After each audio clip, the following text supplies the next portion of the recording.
இந்த 2025 அக்டோபர் 1க்கு அப்புறம் தயாரிக்கக்கூடிய எல்லா லாரிகளும் ஏசியோட தான் தயாரிக்கணும்னு கவர்மெண்ட்ல ஆர்டர் பாஸ் பண்ணியிருக்காங்கன்னு உங்களுக்கு எல்லாத்துக்கும் தெரியும். ஆனால் பாடி பில்டர்ஸ் முக்கியமாக என்னென்ன தெரிஞ்சுக்கணும், எப்படி நம்ம கேப்பனை பில் பண்ணும்போது முக்கியமாக என்னென்ன தெரிஞ்சு நம்ம பண்ணணுன்றதை இந்த வீடியோ நான் சொல்ல போகிறேன். ஃபர்ஸ்ட் நம்ம கேப்பனை பில் பண்ணும்போது எந்த ஒரு சின்ன ஹோல்ஸ் சின்ன சந்து கூட இல்லாத அளவுக்கு ப்ராப்பராக சீல் பண்ணி நம்ம ஃபர்ஸ்ட் கேப்பனை நம்ம உருவாக்கணும்.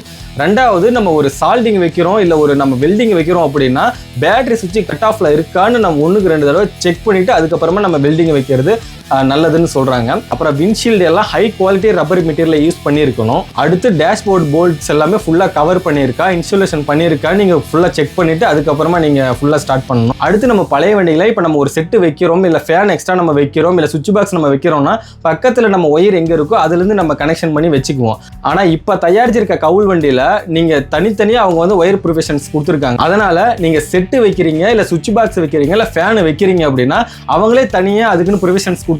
நீங்க அதுல இருந்து கனெக்ஷன்ஸ் எடுத்து நீங்க யூஸ் பண்ணிக்கலாம். ஒயரிங் கசகசன்னு இருக்கக்கூடாதுன்னு ப்ராப்பரா கிளீனா இருக்கணும்னு அவங்க பண்ணி கொடுத்துருக்காங்க. அப்புறம் ரொம்ப ரொம்ப முக்கியமானது எல்லா ஹோல்ஸ் இன்ஜின் வீல் ஏரியா இது எல்லாமே ஃபுல்லா கவர் பண்ணிருக்கான்னு ஒரு தடவை செக் பண்ணிங்க. அடுத்து ரொம்ப முக்கியமானது 2 சைடு டோருக்கு வர லப்பரை ஃபுல்லா சீல் பண்ணிருக்கான்னு ஒரு தடவை செக் பண்ணிக்கணும். ரன்னிங்ல டிரைவ் பண்ணும்போது ஏசியோட கூலிங் கொஞ்சம் கூட வெளியில போகாத அளவுக்கு ஃபுல்லா சீல் பண்ணிருந்தா ஏசியோட எஃபெக்டிவ் இன்னும் சூப்பரா இருக்குன்னு சொல்றாங்க. அடுத்து கண்டென்சர் ஏரியா டஸ்ட் ஃப்ரீயா இருக்கணும். ஸோ அதையும் நீங்க பாத்துக்கங்க. ஸோ இதெல்லாம் ஃபுல்லா கவர் பண்ணிருந்தீங்கன்னா அவுட்புட் இன்னும் பெட்டரா வரும். அப்புறம் ஃபைனலா கேபின் ஏர் டெஸ்ட், ஸ்மோக் டெஸ்ட், ஸோ இதெல்லாம் ஃபுல்லா கம்ப்ளீட்டா செக் பண்ணிங்க. ஸோ நான் சொன்னது எல்லாமே அகைன் ரீவைண்ட் பண்ணி பாருங்க. உங்களுக்கு ஏதாவது டவுட் இருந்தால் கமெண்ட்ல கேளுங்க. இல்லைன்னா உங்க பக்கத்தில் இருக்க டாடா கமர்ஷியல் ஷோரூம்ல போய் நீங்க நேரில் போய் உங்களுக்கு என்ன சந்தேகம் இருக்கு நீங்க தீர்த்துக்கலாம். அவங்க ப்ராப்பரா எல்லா டீட்டெயிலாக சொல்லுவாங்க. ஸோ தேங்க்ஸ் ஃபார் வாட்சிங்.